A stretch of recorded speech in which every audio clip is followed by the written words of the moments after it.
চট্টগ্রামের ঐতিহ্যবাহী জব্বারের বলি খেলা ও বৈশাখী মেলার ১১৫তম আয়োজন লালদীঘি ময়দানে আগামী ২৫ এপ্রিল থেকে শুরু হতে যাচ্ছে।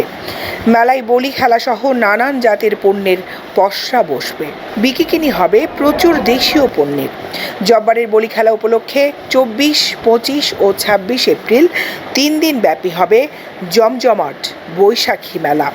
আজ শুক্রবার বিকেলে লালদীঘি এলাকায় সিটি কর্পোরেশনের পাবলিক লাইব্রেরি অডিটোরিয়ামে আব্দুল জব্বার স্মৃতি কুস্তি প্রতিযোগিতা ও বৈশাখী মেলার ট্রফি ও জার্সি উন্মোচন অনুষ্ঠানে এসব কথা বলেন আব্দুল জব্বার স্মৃতি কুস্তি প্রতিযোগিতা ও বৈশাখী মেলা কমিটির নেতৃবৃন্দ।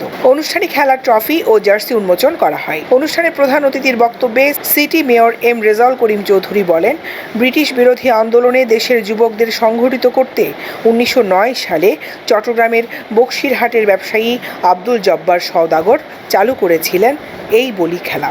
এই খেলা কিন্তু সাধারণ বলি খেলা নয়। আব্দুল জব্বার সওদাগর এই খেলার প্রচলন করেছিলেন ব্রিটিশ ভারতে।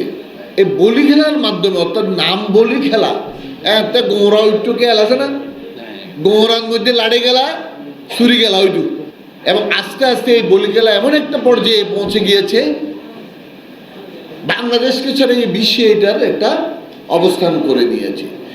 তা আমরা এগুলোকে হারিয়ে যেতে দেব না, কিন্তু এইটা যাতে চলতে থাকে আমাদের নতুন প্রজন্মকে সেইভাবে আমাদেরকে গড়ে তুলতে হবে।